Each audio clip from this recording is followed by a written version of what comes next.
నమస్కారం. జన్మకుండలి కార్యక్రమానికి స్వాగతం. పరిష్కార మార్గాలు అందించడానికి మనతో పాటు ఉన్నారు సుద్దపల్లి నాగరాజు గారు, ప్రముఖ జ్యోతిష్యులు. నమస్కారం గురుగారు. నమస్తే. మన ఫస్ట్ కాలర్తో మాట్లాడదాం గురుగారు, హైదరాబాద్ నుంచి. నమస్కారం అండి. పద్మావతి. చెప్పండి. 6/2/58. 6/2/58 తెనాల్లో పుట్టారు. ఆరోగ్యం గురించి కనుక్కున్నాం. ఎన్ని గంటలకు పుట్టారు ఐడియా ఉందండి? మీరు రాత్రి 9:20 రాత్రి 9:20 తెనాల్లో పుట్టారా? అవునండి. తెనాలి 6 ఫిబ్రవరి 58. ఇక్కడ వీరి లగ్నం వచ్చేసి కన్యా లగ్నం, రాశి సింహరాశి, పుబ్బా నక్షత్రం 4వ పాదం ఇది. ఇక్కడ ఆరోగ్య స్థానాధిపతి అయినటువంటి వాడు శని ఇక్కడ పరాక్రమ స్థానంలో ఉన్నాడు. అలాగే గోచార రీత్యా సింహరాశికి 4వ స్థానంలో అర్ధాష్టమ శనిలో కుజుడితో కలిసినటువంటి శని గోచారంలో వక్రతత్వం చెంది 2 గ్రహాలు కూడా ఉండటం, అర్ధాష్టమ శనిలో ఉండటం ఇది అనారోగ్యానికి గల కారణం. శని మహాదశే జరుగుతూ ఉన్నది. ఈ శని దశలో కూడా శని మొదలైంది. దానివలన ఇక్కడ కేతువు కూడా ఇక్కడ ఉన్నాడు. కేతు అష్టమంలో ఉన్నాడు పుట్టినప్పుడు. కాబట్టి ఇప్పుడు అనారోగ్య సమస్య అనేటువంటిది తప్పక వేధించేదానికి 100% అవకాశం ఉన్నది. ఎలా అంటే ఈ శని మహాదశలో 6వ స్థానాధిపతి అయినటువంటి శని పరాక్రమ స్థానంలో మంచివాడే 3 గంటలు, కానీ శత్రురాశిలో ఉండటం, అందులో కూడా ఈ శని ఇక్కడ జ్యేష్ఠ నక్షత్రంలో ఉన్నాడు. జ్యేష్ఠ నక్షత్రంలో పర్వాలేదు, కానీ ఈ జన్మజాతక రీత్యా పరివర్తన యోగాలు గురువింట్లో ఇక్కడ కుజుడు, కుజుడు ఇంట్లో శని, శని ఇంట్లో శుక్రుడు, 4 గ్రహాలకు పరివర్తన యోగం ఉన్నప్పటికీ కూడా గోచార రీత్యా ఉన్నటువంటి స్థితిగతులతో పాటుగా ఇక్కడ ఆరోగ్య స్థానాధిపతి అయినటువంటి శని మహాదశ జరుగుతూ ఉన్నందువలన ఈ శనికి ప్రార్థన చేసుకోవటం ద్వారా, శనిని పూజించడం ద్వారా అనారోగ్య సమస్య తొలగనైతే తొలగదు, కానీ దాని యొక్క ప్రభావం తగ్గేదానికి అవకాశం. మరొక కాలర్తో మాట్లాడదాం గురుగారు. శ్యామల గారు రాజమండ్రి నుంచి. నమస్కారం అండి. హలో, చెప్పండి. మా పాప గురించి అండి. 1993 అండి. చెప్పండి, డేట్ చెప్పండి, మంత్ చెప్పండి. హలో, 1993 అక్టోబర్ 26 అండి. అక్టోబర్ 26, 93. అవునండి. ఎప్పుడు పుట్టిందండి మీ పాప? రాజమండ్రి అండి. 2:55 అండి మధ్యాహ్నం.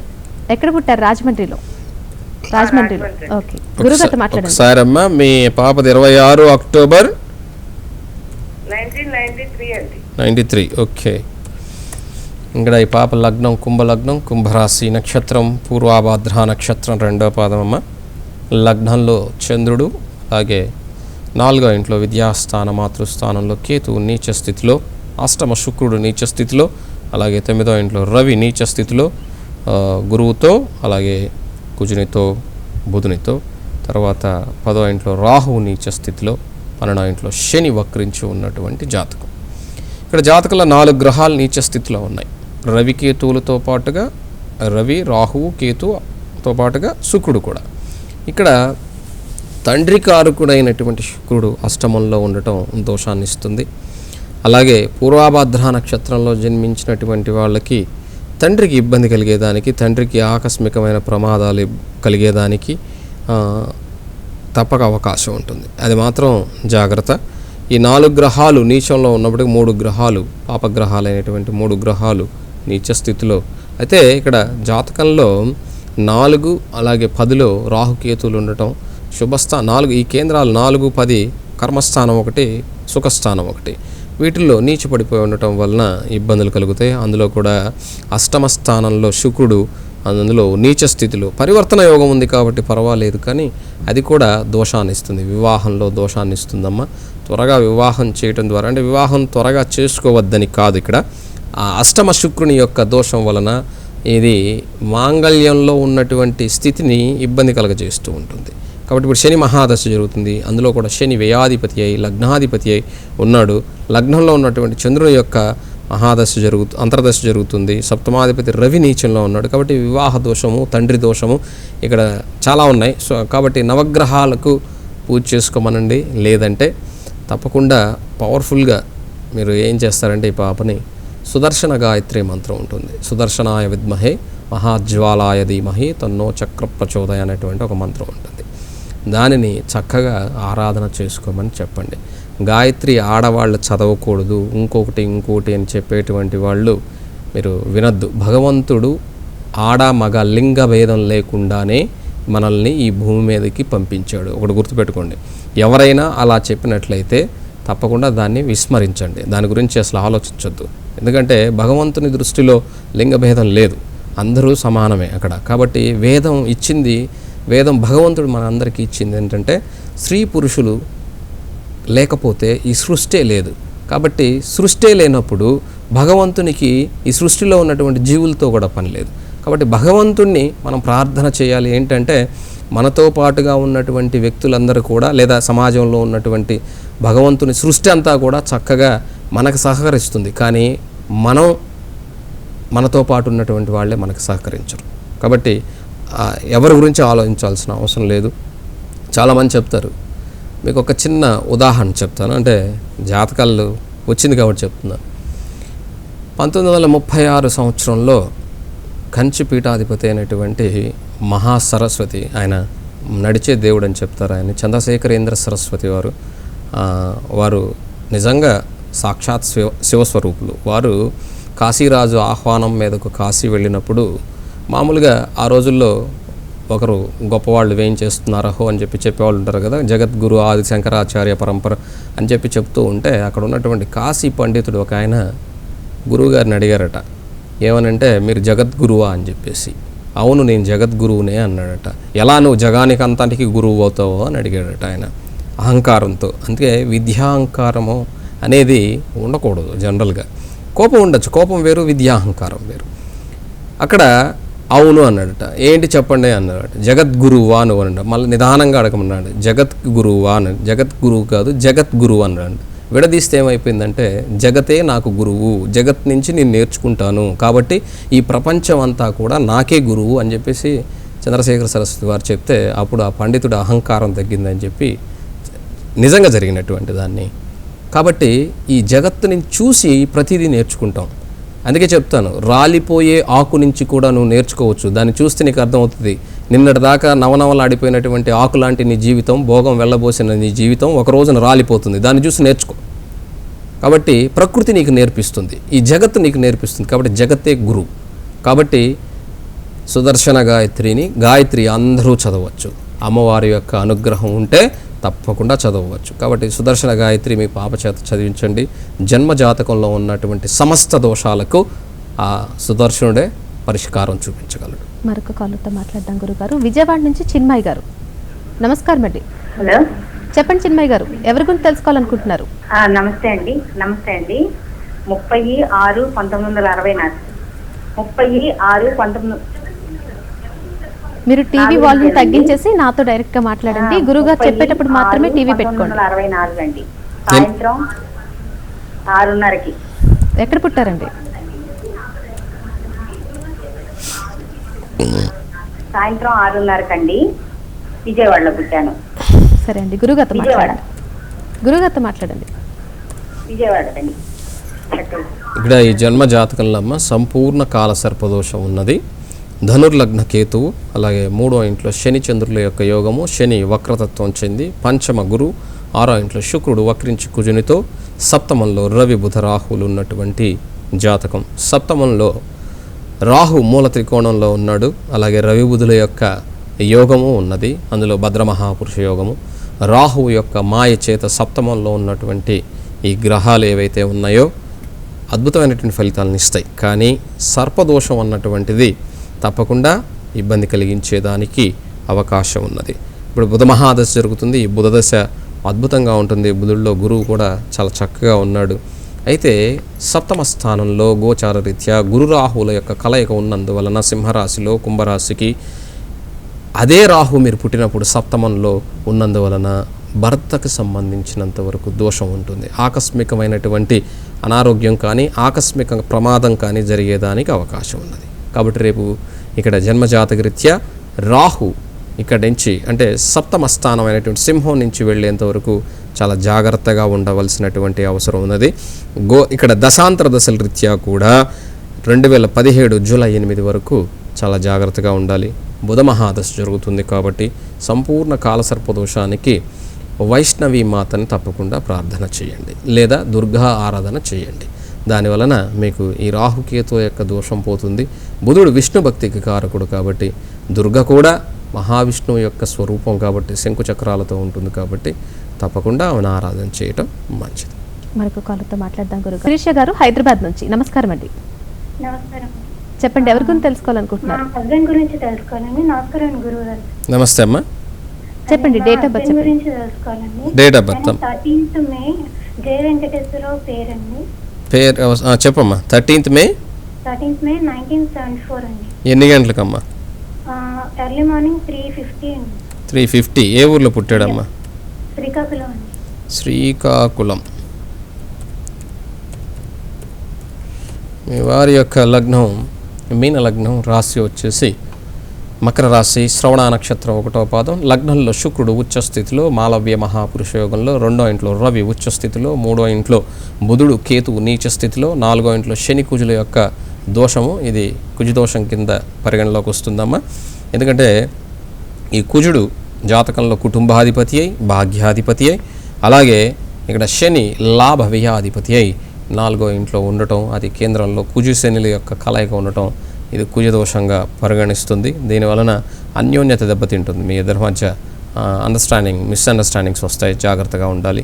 9వ ఇంట్లో రాహు నీచ స్థితిలో, 10వ ఇంట్లో చంద్రుడు, 12వ ఇంట్లో గురువు ఉన్నటువంటి జాతకం. అయితే పరివర్తన యోగాలు ఉన్నాయి. గురువు ఇంట్లో శుక్రుడు, శుక్రుడి ఇంట్లో బుధుడు, బుధుడి ఇంట్లో శని, శని ఇంట్లో గురువు, ఇలాగ 4 గ్రహాల పరివర్తన యోగం కలిగి ఉన్నప్పటికీ కూడా ఇక్కడ గురు మహాదశ జరుగుతున్నది. ఈ గురువు దశమ లగ్నాధిపతి అయి వ్యయంలో ఉన్నందువలన వృత్తిలో ఇబ్బందులు తప్పకుండా కలిగేదానికి అవకాశం ఉంటుంది. కాబట్టి ఈ గురువు యొక్క ఆరాధన తప్పకుండా చేయండి. గురువు గారు అంటే దక్షిణామూర్తిని ఆరాధన చేయండి, భగవద్ ఆరాధన. కాబట్టి సాక్షాత్ శివస్వరూపమైనటువంటి దక్షిణామూర్తిని సేవించడం ద్వారా ఇక్కడ ఉన్నటువంటి జన్మజాతకంలో ఉన్న దోషం ఏదైతే ఉన్నదో అది తగ్గేదానికి అవకాశం ఉంటుంది. మరొక కాలర్ లైన్లో ఉన్నారు గురుగారు. ఉమామహేశ్వరి గారు హైదరాబాద్ నుంచి. నమస్కారం అండి. హలో. చెప్పండి, ఎవరి గురించి తెలుసుకోవాలనుకుంటున్నారు? నా చదువు కోసం అండి. డేట్ ఆఫ్ బర్త్ వచ్చేసి చెప్పండి. 4 చెప్పండి. 1995. పుట్టిన టైం చెప్పండి. మార్నింగ్ అండి 9:45, 10 ఆ టైంలో. ఎక్కడ పుట్టారు? హలో. ఎక్కడ పుట్టారండి? అది మార్నింగ్ టైం అండి, 9:40 నుండి 10 గంటల లోపు. మీరు పుట్టిన ప్లేస్ చెప్పలేదు, ఎక్కడ పుట్టారు? ఎక్కడ పుట్టానమ్మా? గొల్లపాలెం అండి. ఇక్కడమ్మా మీ లగ్నం మిథున లగ్నం, రాశి వచ్చేసి ఆరుద్ర నక్షత్రం 1వ పాదం. లగ్నంలో చంద్రుడు, 2వ ఇంట్లో కుజుడు నీచ స్థితిలో, పంచమ రాహు, గురువు వక్రించి 6వ ఇంట్లో, 9వ ఇంట్లో శని అద్భుతమైనటువంటి భాగ్యాధిపతి భాగ్యస్థానంలో ఉండటం మంచి యోగం. దశమంలో ఇక్కడ శుక్రుడు పంచమాధిపతి అయి శుక్రుడు ఉచ్చస్థితి కలిగి ఉండటం, తర్వాత ఏకాదశంలో రవికేతువుల కలయిక, 12వ ఇంట్లో బుధుడు ఉన్నటువంటి జాతకం. విద్యా సంబంధంగా కొంత ఇబ్బందులు కలుగుతాయి నాన్న, ఎందుకంటే విద్యాస్థానాధిపతి అయినటువంటి బుధుడు వ్యయంలో ఉన్నందువల్ల. కానీ విద్యాస్థానం అధిపతి అయినటువంటి గురువు తన సప్తమ దృష్టితో 12వ ఇంట్లో ఉన్నటువంటి బుధుడిని, అలాగే తన పంచమ దృష్టితో అక్కడ దశమంలో ఉన్నటువంటి శుక్రుడిని చూస్తూ ఉన్నాడు. ఇప్పుడు గురు మహాదశ జరుగుతున్నది మీకు, కాబట్టి గురువు తప్పకుండా ఇక్కడ కాపాడుతాడు. సప్తమాధిపతి 6వ ఇంట్లో ఉన్నాడు కాబట్టి వృత్తి స్థానాధిపతి 6వ ఇంట్లో ఉన్న వృత్తిలో ఎన్ని ఇబ్బందులు కలిగినా మళ్ళీ మీకు యోగాన్ని కలిగిస్తుంది. 2019 మే తర్వాత నుంచి మీ జన్మజాతక రీత్యా బాగుండేదానికి అవకాశం ఉందమ్మా. అయితే ఈ లోపుగా ఇక్కడ ఉన్నటువంటి కుజుడు ఏదైతే ఉన్నదో ఈ కుజుడు 2వ ఇంట్లో దోషాన్ని ఇవ్వటం జరుగుతుంది.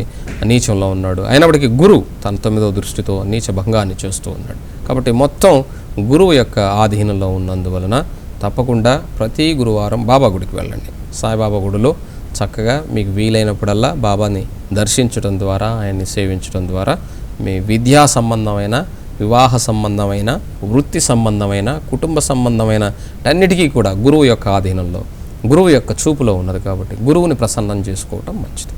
మరొక కాలతో మాట్లాడదాం గురుగారు. తుని నుంచి నాగేశ్వరరావు గారు. నమస్కారం నాగేశ్వరరావు గారు, మాట్లాడండి. నమస్తే అండి. గురుగారికి నమస్కారం అండి. నమస్తే అండి. చెప్పండి, ఎవరి గురించి తెలుసుకోవాలనుకుంటున్నారు? మా అబ్బాయి గురించి అండి. డేట్ ఆఫ్ బర్త్ చెప్పండి. అక్టోబర్ 29, చెప్పండి. అక్టోబర్ 29, 98 సంవత్సరం. 98. టైం చెప్పండి. సాయంకాలం 4:39 ఎక్కడ పుట్టారండి? తునిండి, తూర్పుగోదావరి జిల్లా. గురుగారితో మాట్లాడండి. చెప్పండి సార్. నమస్తే సార్. నమస్తే. అదే మా బాబుకి అదే బిజినెస్ లో పెట్టామండి. ఏ బిజినెస్ బాగా ఉపయోగిస్తుంది, తర్వాత వివాహంలో ఏమైనా దోషాలు ఉన్నాయేమో తెలుసుకుందాం. ఇక్కడ ఇతని జన్మజాతక రీత్యా లగ్నం మీన లగ్నం, రాశి మకర రాశి, ధనిష్ఠా నక్షత్రం 1వ పాదం. కుటుంబ స్థానంలో శని వక్రతత్వం చెంది నీచంలో ఉండటం, 6వ ఇంట్లో కుజరాహువుల యొక్క స్థితి కలిగి ఉండటం సింహరాశిలో, అలాగే అష్టమంలో అష్టమాధిపతి అయినటువంటి శుక్రునితో పాటుగా జాతకంలో 6వ స్థానాధిపతి రవి నీచ స్థితిలో ఉండడం, 6వ స్థానాధిపతి అష్టమంలో ఉండొచ్చు, అష్టమాధిపతి అష్టమంలో ఉండవచ్చు. అలాగే 9వ ఇంట్లో బుధుడు తండ్రిగా మీరు వ్యాపారం చేస్తారు. మీరు లేకుండా మీ వాడిని బిజినెస్లో పెట్టడం అంత మంచిది కాదు. మొత్తం కూడా అది ఇబ్బంది కలిగిస్తుంది. మీరు ఉన్నంత వరకు మీరు, ఆ తర్వాత తన పుత్రుడు అంటే వివాహం అయిన తర్వాత తన సంతానం వలన అతనికి యోగం ఉందే తప్ప అతని జన్మజాతక రీత్యా ఇక్కడ అది ఏం చేసినా కూడా వృత్తి స్థానాధిపతి లగ్నాధిపతి అయి 12వ ఇంట్లో ఉండటం, అది ఒక నిలకడ లేకుండా కేతువుతో కూడా ఉన్నందువలన ఉంటుంది. కానీ జ్ఞానము, భక్తి, వైరాగ్యం ఇవి వస్తాయి, అది వేరే విషయం. దానికి దీనికి సంబంధం లేదు. వృత్తిలో నిలకడంటే మాత్రం మీరున్నంత వరకు మీరు, ఆ తర్వాత వారి యొక్క పుత్రులు సంతానం వలన అతనికి యోగం ఉన్నది. మరొక కాలతో మాట్లాడదాం గురుగారు. గుంటూరు నుంచి శాంతి గారు, నమస్కారం అండి. మా అబ్బాయికి చేసుకోవాలండి. డేట్ ఆఫ్ బర్త్ చెప్పండి. 11, చెప్పండి. 11, 5, 2008. 5, 2008. టైం చెప్పండి. ఎప్పుడు పుట్టారు? మధ్యాహ్నం 12:45 ఎక్కడ పుట్టారండి? గుంటూరులోనండి. గురుగారితో మాట్లాడండి. చెప్పండి అమ్మా. నమస్కారం గురుగారు. నమస్తే అమ్మా. మా అబ్బాయి గురించి తెలుసుకోవాలి. చదువులో ఎలా ఉంటుంది? ఏమ్మా? మా అబ్బాయి గురించి తెలుసుకోవాలి. ఇక్కడ లగ్నం వచ్చేసి చదువులో ఎలా ఉంటుంది? సింహ లగ్నం, రాశి వచ్చేసి కర్కాటక రాశి, పుష్యమి నక్షత్రం 4వ పాదం.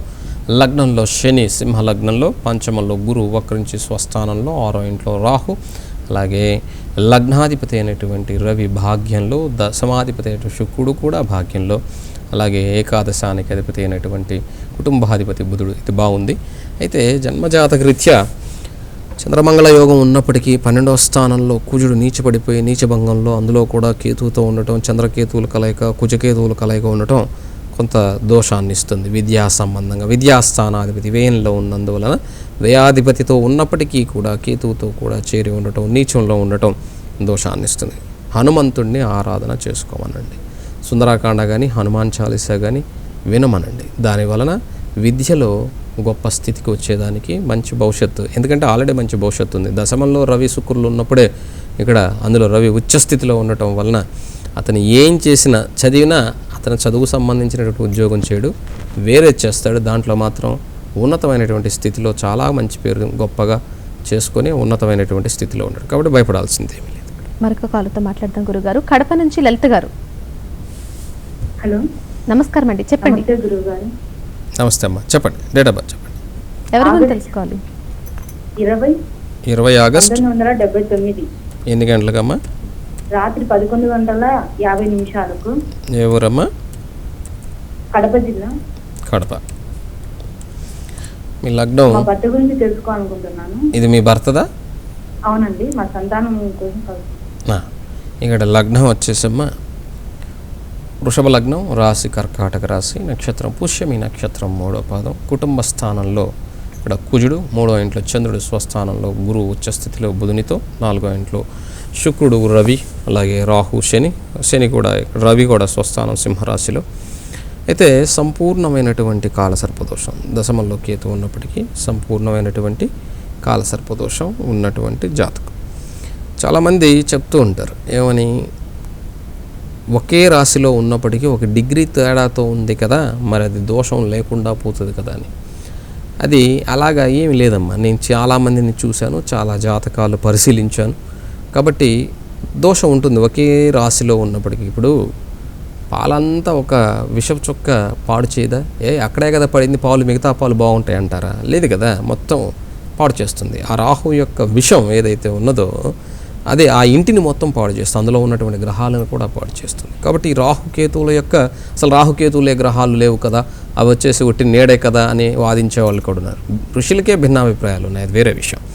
కానీ చీకటిలో ఉన్నటువంటి వాడి యొక్క పరిస్థితి ఎలా ఉంటుందో ఈ రాహుకేతువుల మధ్యలో జన్మించినటువంటి వాడి పరిస్థితి కూడా సర్పదోషంలో అలాగే ఉంటుంది. ఒక స్థితిలో ఉన్నతంగా తీసుకెళ్తుంది, ఆ తర్వాత అగమ్యగోచరంగా వదిలేస్తుంది, అప్పుడు అర్థం కాదు. కాబట్టి అందుకని అగమ్యగోచరంగా లేకుండా ఎప్పుడూ కూడా ఒక మొత్తం వెలుగు లేకపోయినా కనీసం కనుచూపు వెలుతురన్నా ఉంటే మనం బాట కనపడుతుంది. అలాగే ఆ కనుచూపు వెలుతురు కనపడేందుకే ఈ రాహుకేతువుల యొక్క పూజ చేసుకోమని చెప్తూ ఉంటాం. ఇప్పుడు శుక్రమహాదశ జరుగుతుంది, అందులో కూడా కుజుని యొక్క అంతర్దశ. పంచమాధిపతి అయినటువంటి బుధుడు చంద్రుడితో చేరి ఉండటం వలన కొంత ఇబ్బంది కలగటం జరిగిందమ్మా. సంతాన దోషం అనేటువంటిది రాహుకేతులకు పూజ చేయించండి. ఇక్కడ పంచమాధిపతి అయినటువంటి కుటుంబాధిపతి అయినటువంటి బుధుడు చంద్రుడితో చేరితే అది అంత మంచి యోగం కాదు. అది అయినా కూడా ఒకసారి డాక్టర్ని కన్సల్ట్ చేస్తూ ఉండండి, ఎందుకంటే కొంత ఇబ్బంది ఉంది. ఇంతకు మించి నేను మీకు ఏం చెప్పలేను. మరొక కాల్తో మాట్లాడదాం గురుగారు. తిరుపతి నుంచి నాగేశ్వరరావు గారు, నమస్కారం అండి. నమస్తే సార్. నమస్తే అండి, చెప్పండి నాగేశ్వరరావు గారు, ఎవరి గురించి తెలుసుకోవాలి? మా కుమార్తె భానుప్రియ అండి. 14/2/1988 ఆదివారం ఉదయం 5:15 చెన్నైలో. మాట్లాడండి గురుగారితో, సందేహం వ్యక్తం చేయండి. నమస్తే అండి. నమస్తే గురుగారు. నమస్తే, చెప్పండి. మా కుమార్తె 14/2/1988 అట్లాగే ఆదివారం ఉదయం 5:35 చెన్నైలో పుట్టింది సార్. ఎట్లా ఉంటుంది ఆ భవిష్యత్తు ఏంటి సార్? 35 నిమిషాల 35 సెకండ్లు. ఏం సార్? Okay time. ఇక్కడ లగ్నం మకర లగ్నం, రాశి వచ్చేసి ధనుస్సు రాశి, నక్షత్రంలో మూలా నక్షత్రం 3వ పాదం, లగ్నంలో బుధుడు వక్రించి, 2వ ఇంట్లో కుటుంబంలో రవి రాహుల కలయిక, 3వ ఇంట్లో శుక్రుడు ఉచ్చస్థితిలో, 4వ ఇంట్లో గురు విద్యాస్థానంలో, అష్టమ కేతు కొద్దిగా ఇబ్బంది కలిగించేదానికి అవకాశం ఉంది. కానీ పాపగ్రహం కాబట్టి పర్వాలేదు, సింహరాశిలో ఉన్నందువల్ల. కానీ అది ఉత్తర ఫల్గుని నక్షత్రంలో ఉన్నది.